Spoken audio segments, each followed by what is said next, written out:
салом дӯстони азиз, мухлисону ҳаводорони шабакаи Тоҷфар. Ман Фирӯз ҳастам ва мо ҳоло дар студияи виртуалиамон меҳмон дорем. Меҳмони мо акои Шокир Турдиев ҳастанд. Шокир Турдиев шарқшинос аз Тоҷикистон ва ҳамчунин ба хаттотӣ таваҷҷӯҳ доранд. хуб, дар ҷараёни суҳбат онҳое ки намедонанд ки хаттот кист ва хаттотӣ чӣ аст, маълумоти бештар мегиранд. Ва ҳоло акои азиз хуш омадед. хуб, акои Шокир, дар кадом қисмати Амрико шумо ҳастед? فعلا من در لس آنجلس زندگی میکنم همراه نبیره‌ها. чанд вақт боз набераҳотонро надида будед? بیش از 2 سال بود که نبیره‌ها رو ندیده بودیم و خیلی هم پزمان شده بودیم و اینا پسر ما دعوت کرد. من شکر خدا که ما اومدیم اینجا و در نزد نبیره‌ها هستیم. ташаккур. хуб, дӯстони азиз, он наққошӣ ва хаттотие ки шумо дар ки пасманзари ман мебинед, ин маҳсули кори акои Шокирҷон ҳастанд. ва мо ҳоло мехостем аз акои Шокирҷон пурсем ки акои Шокирҷон, хуб, хаттотӣ ин кадом намуди ҳунар аст ва хаттот ки аст? خطاط این شخصی است که همون نوشته رو به شکل درست با طلبات خطاطی اجرا میکند و این یک نمودی صنعتی است که به صنعت هنری رسامی و خطاطی و هم کمی نزدیکی هم دارن. البته باز اونی که رسام است نمیتوند مثلا پر خطاط شود یا اونی که خطاط است نمیتوند پر رسام باشد، لیکن به هر صورت با هم نزدیکی دارن. خطاط و رسام و نقاش اونا یک رابطه به هم نزدیک دارند، اما در علاهیدگی باز نه هر خطاط میتواند نقاش یا رسام باشد، نه هر نقاش و رسام میتواند خطاط باشد. شما گویید که همین صنعت رو بیشتر برای چی استفاده می بردند؟ برای کتاب رو مقدارش رو زیاد کردن. مخصوص خطاطایی بودن که اون رو می نویستن، دست نویس می کردن و بعدا به فروش می بروردن یا اینکه به کتابخانه درباری یا اینکه از اون همون دولت می سپردیدن.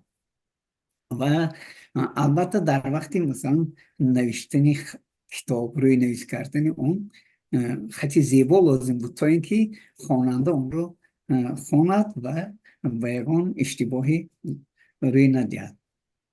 برای همین خطاطا خیلی در زمان پیش طلباتشون برای خطاط زیاد بود و هر یک خطاط مثلا در یک سال میتونست که مثلا 1 یا 2 کتاب خطاطی کند. این کاری بسیار زحمت طلب است. در زمان امروز کار خطاطان برای چی استفاده می شود؟ در زمان امروز هم در کشورهای مثلا الفبایشان عربی اساس حالا هم خطاطا وجود دارن، حالا هم بسیار هستن. اول پیش از همه این یک صنعت است و این در روی نویسی کتاب ها، در نوشتن مثلا لوحه ها، در نوشتن و آرو تارو دادن بعضی مثلا ساختمان های معماری که همه اون رو نمیتوند که مثلا کامپیوتر اجرا کند یا همه اون رو نمیتوند که مثلا ذهنی صنعی اون رو انجام دهد. برای همین حتما خطاط لازم است که تا اونها رو آرو تارو دهد و بنویسد. خطاطان یا خوشنویسان تنها از الفبای عربی اساس استفاده میبرند یا اینکه دیگر الفبا رو هم استفاده بردن ممکن است؟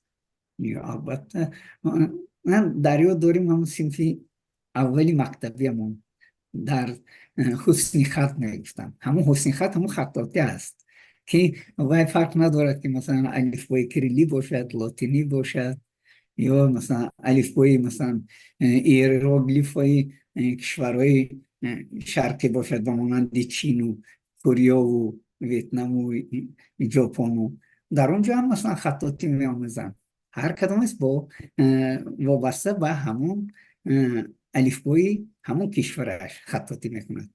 در ما باشه در زمان پیشتر در آسیای میانه در تاجیکستان و حالا هم خطاطا همین خط عربی اساس رو خطاطی میکنن که بسیار مثلا آثار زیادی باقی مانده است. اما وقتی که با محصول خطاطی گویم که متن‌های عربی اساس می‌نگریم، اونا واقعا هم مثل یک نگاره می‌نمایند، چون که به فکرم با خط عربی اساس بازی کردن و مثلا این ایکوس نمودنی گویم که همچنین اندیشه خطاط جالبتر به فکرم به نظر میتابد. نگاره که برای پس منظر من استفاده بردم اون شکل دوره شکل است و در اون ضمناً چی نوشته شده است؟ در اونجا بسیارتر اشعاری از فردوسی آمده است، از گلرخسار صفی آمده است، از انصاری آمده است و سعدی شیرازی و حافظ. این مثل یک بیت ها رو این مثل یک کراسورد است. این از کجایش میخوانند؟ یعنی از از داخل مبین داخلش میخوانند، از نقطهش میخوانند، یا که از بیرونش میخوانند به درون میروند؟ از مرکز، از همون خط ریزه ای که هست، از همون خط ریزه شروع میشد و با اقربه که ساعت دور میخورد و ایسا ایسا بزرگتر میشد اندازه خط ها. یعنی بینید این هم مثل یعنی است که کسی که اهل کتاب است برای اونا یک چنین گویم که تقدیم جالبی اشعار گذشته ها و اشعار مثلا شاعران معاصر شما پیشنهاد کردید. کدام شعر گلرخسار اینجا هست؟ ای دلی غم پروری من، دشمن شادی مباش، از دو سر بر تو غم دنیا نمی گنجد بزی. این از گلرخسار صفی است. یعنی که تلقین کرده است که باید آدم خرسند زندگی کند. خب اکنون چون درباره سبک و درباره گویم که خطهای عربی اساس حرف زدیم، میگفتید که چند سبک نوشت خط عربی اساس وجود دارد. سبک خطاطی بیش از 60 نمود وجود دارد. این 35 سال پیشتر بود. حالا با پیشرفت علم و فن، پیشرفت علم و تکنیک و عصر کامپیوتری کنونی بیش از 100 نمود خط وجود دارد. در تاجیکستان بیشتر کدام سبک نوشت خط معمول است؟ در تاجیکستان بیشتر خط نستعلیق، خط نسخ، خط سوس و خط شکستنی معمول است. اینا چگونه خطا هستند؟ میتونید کمک فهمانید؟ خط نستعلیق اون خطی که در پس منظر شما آمده، این خط بیشتر در آسیای میانه، در افغانستان و در ایران و در پاکستان هم استفاده میبرن، کمی با تغییرش. خط نسخ این خطی معمولی، خطی عادی که در کتاب ها چاپ میشه، مثلا کتاب های چاپ شده. این خطی بسیار عادی است. خط شکسته چی است؟ خطی شکسته این به خاطر اون که تیزتر نویسم در دربارها استفاده میشود، یا اینکه کاتبا استفاده میبردن تا اینکه مثلا گوینده وقتی که میگوید کاتب تیزتر نویسد و یک شکلی نوع خط پیدا شد که این خطی شکسته، که بعضا حرفهایی که نباید بچسبن به یکدیگر وصل میشوند. شما گفتید که خطاطی سه نوعی نوشته جا دارد، یعنی نستعلیق، نسخ و خط شکسته یا خط کوفی.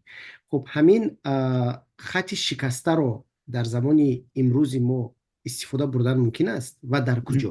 حاضر با خطاطا با همون قلم عادی، همون شریک روچکه میگن کو، شریک روچکه، با همین شریک روچکه هم مثلا از خطاطی کردن بسیار عجایب برام. البته به اندازه خیلی خورد، حرفای ریزه ریزه، حرفای میده که می نویسم و خطی همون شکسته رو از اینترنت من گفته افتم. پیشتر این چیزها نبود، حاضر اینترنت که پیدا شد، بچه های جوان خطاطی کردن با خطی شکسته، با خطی نستعلیق. البته در مورد شکسته که گفتیم، من چندین خطاطای جوان از آن افغانستان دیدم چندین خطاطای جوانی از اون ایران دیدم که با همون خودکار نوشته ایستادن. بیشتر می نیستن با نای قلم می نیستن. نایی که در همون زحبورها میشد و در جویبارها می روید، شکلی وقتی که پخته می رسد خیلی سخت می شود و اون رو می بریدن و خطاطی می کردن. حالا همین چیز در همه جا رایج است، در تاجیکستان هم، در افغانستان هم، در ایران هم، در کشورهای عرب هم استفاده میبرند. برای من بسیار جالب بود مشاهده کردن که شما چهره های اشخاص معروف را در شکل خطاطی بگیم که روی کاغذ آوردید. یکی از این نمونه ها این عکس های هست که در پس منظر شما است. این عکس حبیب و پدرش. خب این چی سبک است و چی ایده رو انعکاس کردن میخواهد؟ اول اینکه این سبک به زبان تاجیکی خودمون نقاشی خط میگویم. نقاشی خط یعنی خطی که نقش می آفرد، یا اینکه بعضا خطی غبار هم میگویم که از دور نگاه کنیم خودی غبار بریم، خودی چی بریم، چیزی نامعلوم بریم، لیکن از نزدیکی ببینیم و نوشته است و در مجموع یگان پریدمیت رو، یگان مثلا انسان رو، درخت رو، حیوانات رو افاده میکند. این از قدیم الایام وجود داشت. در عصرهای 10-11 علاقه کتاب های بودن که در اونجا مثلا رسامی میشد، در اونجا هم نقاش خط استفاده میبردن. در عصر 15 و 16 خیلی باز رواج یافت. برای جالبتر برآمدن اثر نقاش خط رو استفاده میبردن تا اینکه خواننده آن رو ببیند.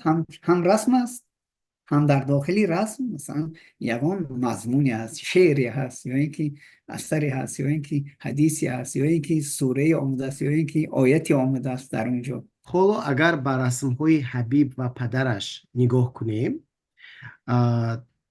مثلا در جای موی سر، در عکس حبیب باشد، اگر در جای بروتش اونا نوشتجات است. مثلا در لباس، در گریبان و در اون گالستوکش و در دستانش. خب شما چی نوشتجات انتخاب کردید و این متنهایی که انتخاب کردید با اونا چی دخل دارند؟ البته پیش از من همین رو گفتنی بودم که حبیب یک شخصی، یک مسلمانی که در ساحه ورزش بسیار آبرومند و هم بیشتر توجه میکردم به حبیب، خصوصا باز جوان ها.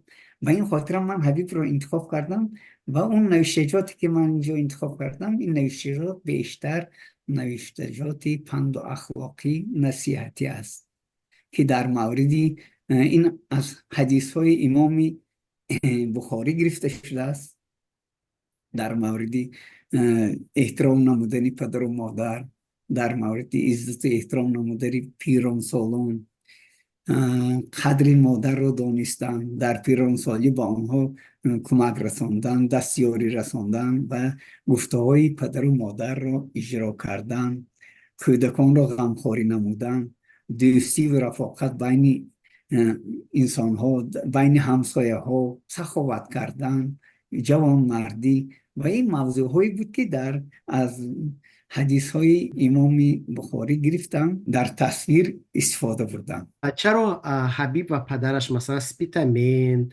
یا لایق شیرالی، گلرخسار صفی و یعنی چهره هایی که از خودمون است نیو حبیب و پدرش انتخاب کردید؟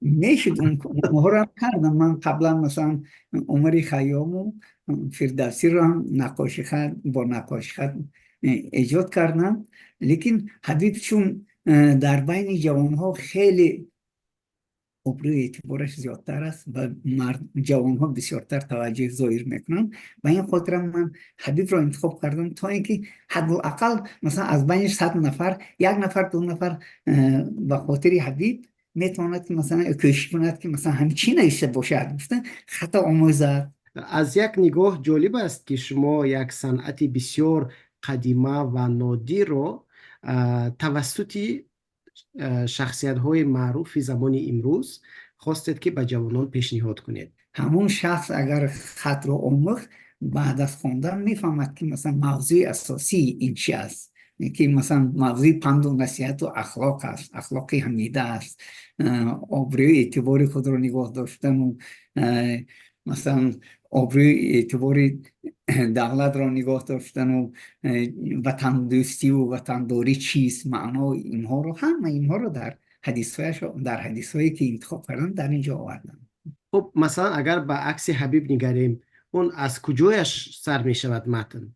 هر یک قسمی رسم علاهده آمده است. مثلا در یک جایگی بعضی قسمت های اساس، بعضی قسمت های بزرگی رسم به مانند مثلا نوی پدر، که در اونجا نوی پدر حبیب که در اونجا 11 حدیث استفاده شده است، یا اینکه ریش حبیب که در اونجا 7 حدیث استفاده شده است.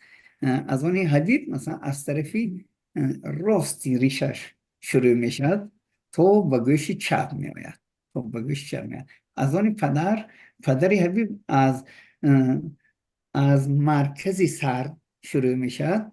بعض اون چون روش خطی ما از طرف راست به طرف چپ است، بعضی قسمتاش من چیکار کردم و سبک روش موی پدرش آوردم و یک قسمتی مثلا روش موی که دیگر طرف بود، باز از این طرفی موی شروع کردم، از طرف مثلا گریم از طرف چپ طرف شروع کردم تا اینکه با پایان چند فرامد. وقت صرف کردید برای نقاشی این رسم ها؟ پیش از اون که این کار رو شروع کنم خیلی آموختم و کتاب جمع کردم، مواد جمع کردم. تقریبا 5-6 ماه برای کتاب و برای آموختن حدیث ها و برای آموختن مواد وقتم صرف شد و برای نوشتن این اثر 25 ماه صرف کردم، 2 سال و 1 ماه. اونا خبر دارند که عکس هایشان خطاطی کردید؟ خودی حبیب خبر دارد، خودی حبیب خبر دارد. یک 2-3 دقیقه پسرم هم صحبت شد با حبیب و عکسش را نشان داده که مثلا عکس رو با خطاط، با نقاشی خط اینجا تصویر کردیم. بعضی آدمان وقتی که یگان اثری را مخصوصا برای یگان شخص های الوهیده می آفرند، اونا انتظار می شوند که برایشان شاید یگان هدیه می دهند یا اینکه محصول کارشان پرداخت می کنند. خب شما اینقدر وقتتون را صرف کردید برای اینکه حبیب و پدرش، او یگان خیلی پاداش گرفتید؟ این یک مشغولیتی دوست داشته من در آینده نمیدونم. البته من این را اگر یک پاداش خوب کن امکان داره باز ذوق و شوق من با این کارها باز بیشتر شود. نگاه داشتن صنعت خطاطی به فکر شما تا کجا ضرور است؟